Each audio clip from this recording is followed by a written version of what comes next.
Hello, ladies and gentlemen. Nice to see ya. My name is Dustin Cormier, and welcome to How to Rock Astrology. Today's episode, we're going to be talking about natal Sun in Leo with natal Mars in the sign of Pisces. Got a few fun things to talk about here. If you want to learn a bit more about Mars and Pisces, check out the start of this series. This video is essentially going to be talking about what Mars and Pisces adds to the Leo ego. I use the term ego in a sort of rather loose way. The sun kind of generally means, as we all know, the self that we project ourselves to be at a pretty constant basis. All the other planets are the carriers for the essential, consistent, radiating energy field ego of the sun for you in Leo. So we're going to talk a bit about it in my own way. I'm a tropical Vedic astrologer. I use Western measurements, and I try to include traditional Indian astrology philosophy in my videos. And that's what a tropical Vedic astrologer is. I don't bring the signs back 24 degrees like you might have heard of other Vedic astrologers. I apply it Vedic interpretation through Western measurements. So keep that in mind. And I'm going to try to bring this wisdom to all of my videos, and including this one. I think that this is a sign combination which the West might say is not as good as the Indian tradition would, specifically because of Mars and Pisces. A lot of people think that Mars and Pisces sort of deadens Mars. I would contend that Mars actually does very well in Pisces because it's in the sign of a friend, that friend being Jupiter. I would say Jupiter is really more of the main primary energy field channeler for the sign of Pisces. Pisces doesn't have the same energetic resonance that Westerners give to the 12th house. Even Indian astrology, the 12th house is very different from the sign of Pisces. Pisces it holds our second chakra, and it's ruled by Jupiter. It's the incoming preference principle, which is Jupiter. Jupiter's luck, buoyant energy coming from within ourselves. It's what we enjoy doing. It's our outgoing energy. At least in terms of Sagittarius, Jupiter is like our preferred outgoing places, way of expansion. But Pisces shows how we prefer to expand things that are incoming, how to expand on what nurtures us and what nurtures our souls. So Mars in Pisces is actually much more fun, much more outgoing, and... Going to bed now. Okay, Janine, do you think I'm being a little loud? Yeah, sorry. No problem. Okay, I'll try to be quieter. Pisces is ruled by Jupiter, and it has more of an incoming preferential principle. And Mars is in the sign of a friend here. Mars and Jupiter are good friends. This is important for this sign because I'm basically going to convince you that this is a good sign combination.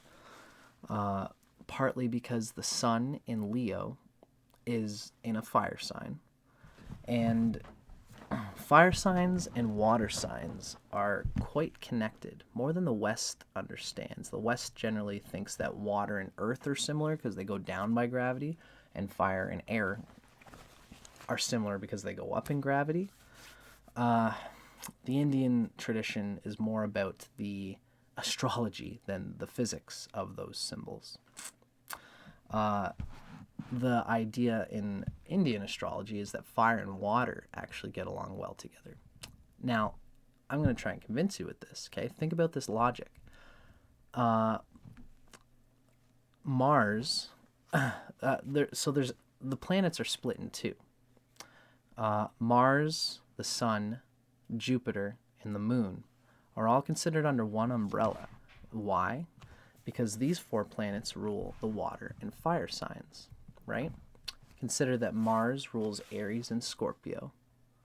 The sun rules Leo.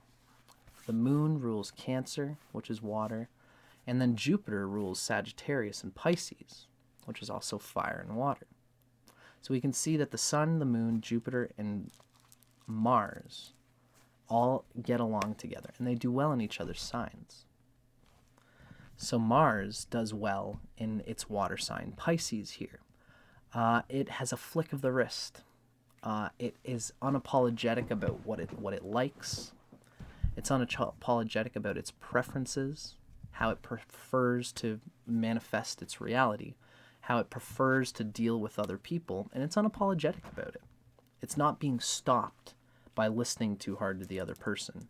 Some people might think Pisces would do that, but Mars in Pisces knows that the self in one is the self in all. The culture of the self is something that any planet in Pisces leans on, because the self in my preferences, the human preference for the enjoyment of things, is the same in me in a lot of ways as it is in you. We have our individualized preferences of how we deal with the universal human preferences. Something as simple, an example I could give you is like, someone sitting in an ergonomical chair. You're at a computer and you've got this chair that works with your back, and it fits your back perfectly comfortably. Now that's like something that all humans can appreciate, right? And you as a Mars in Pisces is someone who would understand that, and who would be like active in getting all the people in your group to like we should get these chairs so that they're comfortable so that we can work better. These are the kind of little things, universal preferences, that Mars in Pisces taps into and uses in order to get people on their side, on your team. Now, how not every person is going to want to use this super ergonomical, comfortably designed chair. And that's our individual preferences to the universal human preference of comfort. Mars in Pisces tunes in very quickly to what everybody generally likes, and then they tune in to what each specific person likes. So Mars in Pisces, for example, might know that everybody likes to just have those moments where you can sit on the porch and have a beer and talk with each other about all your things in your life. Like not everybody likes that kind of thing, but shooting the shit, telling these stories, a Mars and Pisces person probably likes doing that because it's such a free-flowing thing. And they'll probably like doing it with other people. And they'll learn if that's something that they can do with a certain person in order to get them on their side, in order to get the energy flowing between each other, in order to get the other person to trust them. Now, these are all things that are very empathic and intuitive, but still are your preference and your enjoyment. That's the funny thing about Pisces, is that they're serving others by also serving themselves, because the self in one is the self in all. Now, this goes to show that what Mars in Pisces brings, no matter what, Mars in Pisces has this social aesthetic sensitivity that everybody can find useful and practical. This is very good for all signs, and it's particularly very good for a Leo, because Leo is such fire, where the sun is at almost like its highest peak of expression. It's almost a little bit unseemly. The sun in Leo is almost just a little bit too much of its self, huge self energy projected at a very concentrated way. And it always has a bit of excess. It's always got a little bit of a for better or worse energy going on. The Leo ego, when the sun is in Leo. It's not necessarily a bad thing. How I would say it is considered this. You might understand that the sun is not exalted in Leo. The sun is actually exalted in Aries. The sun does better in Aries because the drive of Mars, of the single concentration principle, causes the sun in Aries to be driven. It has a lot of energy, outgoing energy, and it wants to get on top it's thinking from the sense of the self. It wants to get on top of its own energy, not for anybody else's sake. It's not looking at what anybody else is doing. It's just patiently challenging itself for its own sake. And it doesn't care about who sees it. That's the sun in Aries, where it's exalted. And therefore, it doesn't waste much energy on how it's perceived, on what power it's building. It just does it, and it just builds the right kind of power. Now, the sun in Leo is not necessarily like that. The sun in Leo is looking at what it's doing, looking at the context of what you're doing around others. You want to build status, and you want to be seen in the glowing, radiant power of Leo, of the sun having gotten a hold of itself. And by doing that, you try so hard to project the image that you're trying to project that sometimes it actually cracks the filament a little bit, and people don't want to deal with it so much because you're so hot and fiery and on top of it. Now, this is not necessarily a bad thing, although it's not as good as Aries or whatever. But, if your sun has positive aspects from other planets, if your Jupiter is trine that sun, or if you have an ascendant in a fire sign, all these things are going to help that sun to express itself towards its best effort, even if it's a little bit unseemly at times, even if it's hard to work with you. It's like they say on a lot of job sites. I've been a general laborer on many I'm a stagehand in my personal life, and I lift speakers around for people, and there's always that foreman, who's going to come around and say, all right, everybody, enough dicking around, enough having your thumbs up your butts, let's get to work and let's go and do the thing. And that a lot of Leos are often bosses and managers and supervisors in that regard, because they're just good at just pushing people around in that way. It's like they say that, a lot of jobs need, just like your body needs your butt, every job needs an asshole, because assholes get shit done. It's a rather gross way of putting it out there, but it's there. Leos are kind of known for just doing that, but that powerful force for themselves inspires everybody to also, I want to do good, and I want to be respected for what I'm doing amongst my peers. Leo has that effect on everybody. Now, it's the Mars and Pisces here that is, it's a huge aid to that Leo sun, because what's happening here is that the Mars and Pisces begins to know that I don't want to be yelled at. And if I don't want to be yelled at, I know that the people I'm working for and with, the people working under me, also don't want to be yelled at. Catch more flies with honey than you do with vinegar. And this is a Leo you are a Leo who has this funny way of still getting out your will, still being cheeky, still being that outgoing, fearless energy that Leo is. Like, it's all, we're all kind of friends here, but I am kind of the best here, obviously, right? The Leo has that kind of ego where they'll put on the sunglasses and they'll say, we know who's the real boss around here. And even with the Mars and Pisces, you will do that kind of thing. Well, it's being a badass is just what it is. And someone will say, wow, your team is really good. Like, you guys have such a good thing. And then the Leo sun with Mars and Pisces will just kind of put on their sunglasses and say, what can you say? We're great. You need great people to be a part of a great team, and that's why I'm here. It's a good thing I'm here. There's this funny thing that everyone's like, oh, shut up. But it's almost like you're joking, but you're not.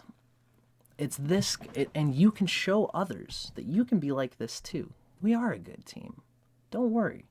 We've got this. Like, there's a buoyant expression of Mars and the pushing of people where you're allowed to kind of be egotistical in a funny way, and to say we are allowed to have the most resources at our disposal because we're a good team. It's this kind of spirit that sparks people to believe that your team has that same buoyancy that you apply, the optimistic Jupiter buoyancy that you apply.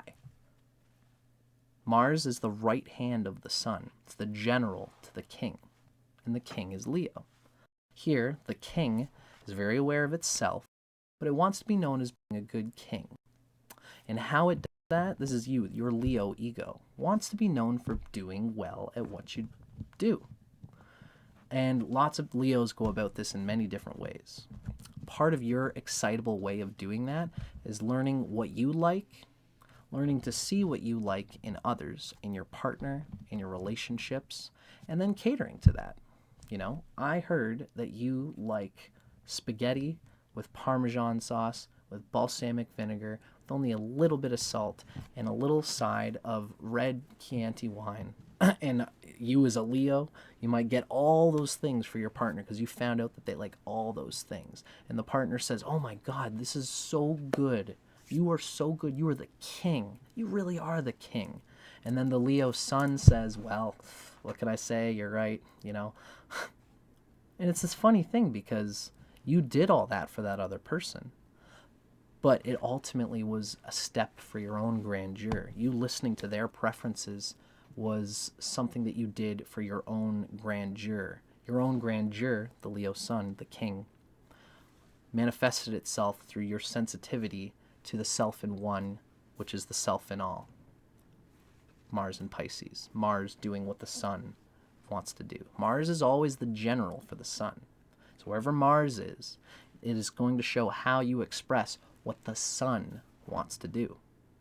In this case, the Leo sun wants to aggrandize itself through its funny sympathy for the human condition, for the things that all humans enjoy, for the sensual appetites of the bodily apparatus, and applying them, throwing money at things, throwing these comforts at the people who you're working with, at whatever project you're working for. You find out what that project needs, and the girders around how to best apply yourself to that. If you're a hiker, you're going to get all the little knickknacks, all the little fun, like the latch things that go on your belt that hold, you know, your seeds and your nuts and stuff like that, and you'll have another water bottle on the side of your thing, and you'll know all the things that are going to make hiking as a Leo, it's going to make it easier for you. You're going to apply this kind of foresight and strategizing Jupiter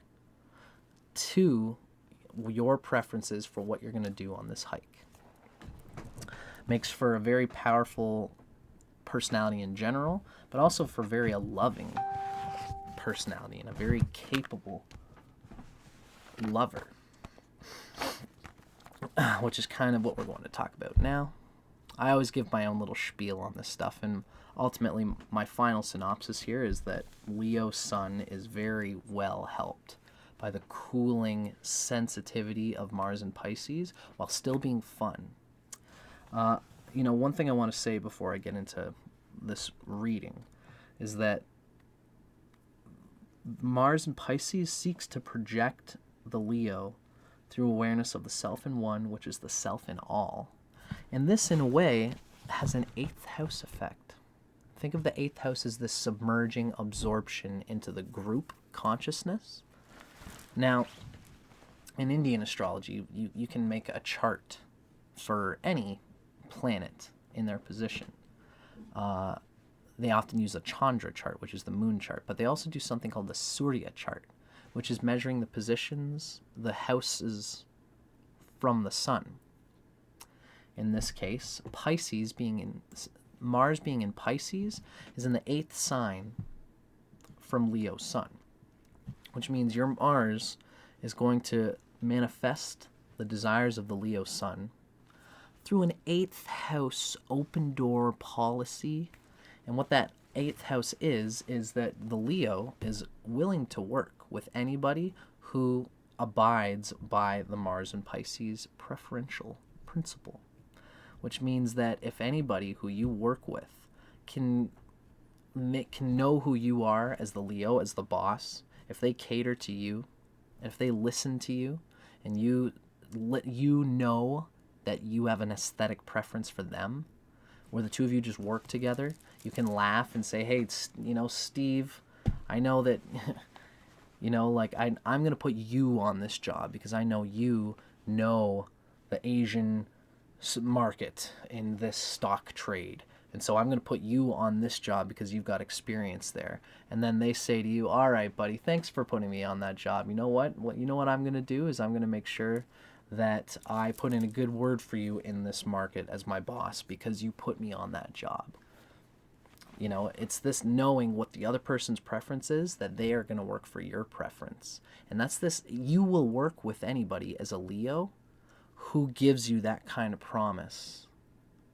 And it's the eighth house. You might end up working with people, you might end up working with people who don't, who that blows up in your face, or you might not. It's really, how good you are at doing that is going to be shown by Mars, whether it's got positive aspects or whatever, but your Jupiter, what Jupiter means to you as a house lord, where this, Pisces is sitting from the Lagna, whether it's a difficult Lagna or not. If it's the 5th house, it'll be easier, but if it's the 8th house, or if it's the 12th house, or if it's the 3rd house, these will be more difficult. And these are the kind of constituents that'll show you, because of the 8th house factor here, that Mars being in the 8th house from the sun can be kind of chaotic. 8th house is always a little bit unstable. So the expression of your Mars sometimes will be unstable because you're just going to work with basically anybody who you have this mutual feeling of rapport with. But you might not, you could either miss opportunities to work with people because you were looking for someone, you had blinders to anyone who didn't work well with you. And they might have actually they might have been an important person for you to connect with, but you kind of put a blind eye to them because they weren't a part of your intuitive aesthetic preference in a way. And on the other hand, you might latch on to people who you feel like you get along with, or you feel like is an open door to your Leo bossiness, but they don't ultimately have a deeper resonance with what you're trying to do. They might just be a yes man who works well under you, but who is not really a worthy, loyal, mutual acquaintance consciousness. You got to be careful that you don't let too many yes men in your lives just because that feels good. But that's something to consider. But ultimately, I think that the Leo is well served by this preference principle of Mars and Pisces. The strength of the Leo gains more tact, more receptivity by applying itself through the empathic intuition of the Mars and Pisces. Now, I've just explained this at a very sort of like astrological teaching lesson level. Let's finish it off with some just enjoyment of Erotic Astrology by Phyllis Vega. I always like to bring up Erotic Astrology because it kind of brings a tangible reality to these astrological things that we're thinking about. So this is Sun in Leo with Mars in Pisces in a sexual relationship. Your personality is a complex mixture of confidence and uncertainty. This, for me, relates to that 8th house wavelength. Because you're not always sure if the Mars is sensitive to the other person and wants to be sensitive to the other person and might back off in order to learn about the person before they can come off as confidently and clearly as the Leo would like to. Although your inner lion craves the spotlight, the mercurial fish, Pisces, prefers operating behind the scenes. And this can make for you can be a Leo who is the ground for many other people's spotlight. You might affect a good metaphor for this person is like a choreographer, a dance or a song choreographer, where all these different people are in all these different places and they can all do these different things, these different ways of expression which are centered on one Leo's production. And it'll say every production of yours will say at the bottom line, produced, created by you, so and so. Even though you might not ever see you, although at some level you'll always see the signature of you because you're about that. You are a Leo, and you will see your signature on all the works that you do, even if you never lay a hand on the stage itself. Now, the chameleon-like nature, the sensitive nature of Mars and Pisces, provides endless fascination in the bedroom, especially for the raw Leo who wants to get into the romance and the sentiment, the classic thrills that Mars and Pisces finds. You know, the Mars and Pisces is sensitive to the self in one, which is the self in all. So you might be a sucker for like old-fashioned, like, you know, roses and candles and the atmospheric lighting of a place, or taking a lover, you know, to like a theme park where they go on the little cups, the little boat, the rowboat that goes underneath the romantic channel, the romantic waterfall. And the two of you are just sitting and talking, and you might even be reciting poetry and all these things. You know, you're a sucker for those classic things that everybody would enjoy. Again, the universal preference principle. The self in one is the self in all. Mars and Pisces knows this. And then what happens is that you apply these things to your lover, and within it all, you're going to add your own little unique individual signature to all those little things. And eventually, it's going to end in amorous abandon of Leo, as I like to call it. Leo always ends up just expressing themselves in an amorous abandon.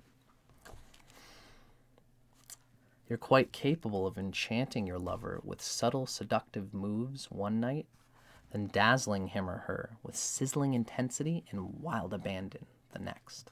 It's the Leo at the end of things.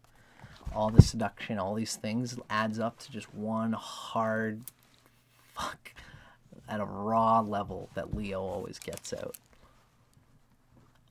You're so psychic that you pick up your partner's thoughts, and your ability to intuit your mate's desires makes it easy for you to gratify them. So that Mars and Pisces really gives that hot Leo who wants to have the perfect production. The fact of you applying your knowledge of the self in all to the person, catering it to them, catering it to their individual experience, because of the Mars and Pisces, that's going to make your Leo production one of the greatest of all. And it's a great combination for creators and for lovers, for anyone who has to have an intimate understanding of the person who they're performing for. It's a strength of yours, and I recommend that you take advantage of it. I hope you guys enjoyed this. I'm Dustin Cormier. This is How to Rock Astrology. It's been a long video already, so I'm going to end it here. Feel free to send me a like, and if you dug it, feel free to subscribe so that you can see more of my fun videos like this coming out soon. Thanks for watching, folks, and I'll see you on the next one.